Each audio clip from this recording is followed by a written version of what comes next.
बिस्मिल्लाहिर्रहमानिर्रहीम।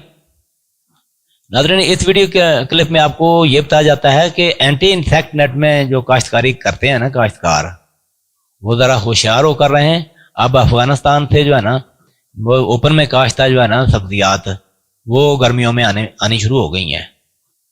ये tunnel farmer ये तो जानते हैं कि एंटी इंसेक्ट नेट जो है ना ये कीड़े और वायरस से बचाव का अच्छा खासा जरिया, और ये धनोट, लोधरा, मेल्सिक, मालिया वगैरह, मामू कांजर में तो पॉलीकार्बोनेटेड टनल्स का बहुत वसी पैमाने के ऊपर वो काम शुरू हो चुका है। तो फैसलाबाद में भी है। तो बात यह है कि अगरचे इसमें करेला, टमाटर, हरी मिर्च, टिंडी वगैरह भी हो जाती हैं, लेकिन जो खीरा है ना वो सबसे ज्यादा कामयाब है। जून से लेकर अक्टूबर नवंबर तक भी मार्केट में ये एंटी इंसेक्ट नेट वाला जो है ना यही आता है, यह अफगानिस्तान से आता है। अब आपको इसके वक्त काश्त का तो पता ही है कि वस्त मार्च से वस्त अप्रैल के दौरान एक मरतबा ये लगाया जा सकता है इसके अंदर, या दूसरी मरतबा जुलाई अगस्त, वस्त जुलाई से वस्त अगस्त के दौरान।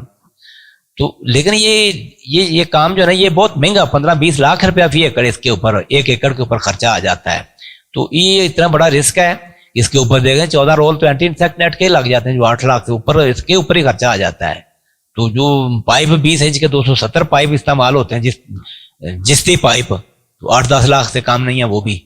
तो 70-80 जाल लगते हैं, तो वो भी आप उनका भी आप 60-70 हज़ार लगा लें। तो बारीक तार जो है वो भी आपको खींचने के लिए जो इस्तेमाल की जाती है, तो 4-5 हज़ार तो वो भी लगते हैं। बाकी जो सरिये का रेट लोहे का आप देख सकते हैं, 340 सरिये लगते हैं, तो वो 12-15 हज़ार से कम नहीं है। तो यानी कि 15-20 लाख रुपया जो वो इन्वेस्ट करना है, तो याद रखें कि कम ये रिस्की हो चुका है।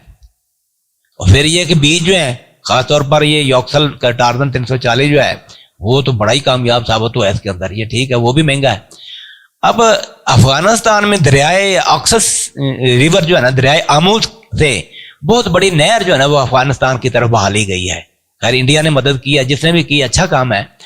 तो जिस तरह हमारे पंजाब में काश्तकारी शुरू हो गई है, कई अशरों से शुरू है, इस तरह अफगानिस्तान में भी ऊपर में काश्तकारी शुरू हो गई है। और वहां पे टेम्परेचर कम होने की वजह से खुलेआम जो है ना ओपन में ये सब्जियां लगनी शुरू हो गई हैं। जून से अक्टूबर नवंबर तक जो खीरा और दीगर कई सब्जियात जो अफगानिस्तान से आती हैं ना, वो गहरी सब्ज रंगत की होती हैं। हाँ जी, उनकी वो सेहतमंद और म्यारी होती हैं। जबकि हमारा जो एंटी इंसेक्ट नेट की सब्जियात है, खीरे की रंगत ही बिल्कुल ही पीला सा होता है, वो उसका डिमांड ही उसकी 50% रेट ही कम होता है। तो मौसमी हालात अगर खराब हो जाए तो एंटी इंसेक्ट नेट में तो बीमारी से ही शदीद नुकसान हो सकता है।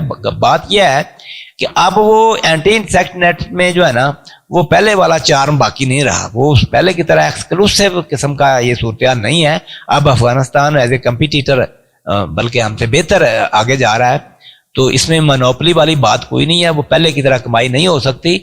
इसलिए सोच समझ के एंटी इंसेक्ट नेट के ऊपर खर्चा करना चाहिए, क्योंकि अब हमारा रूट जो है अफगानिस्तान से जो है ना ये खुल चुका है, और बहुत बड़ी मिकदार में वहां से जो है ना खीरा और दीगर सब्जियों की सप्लाई हो सकती है।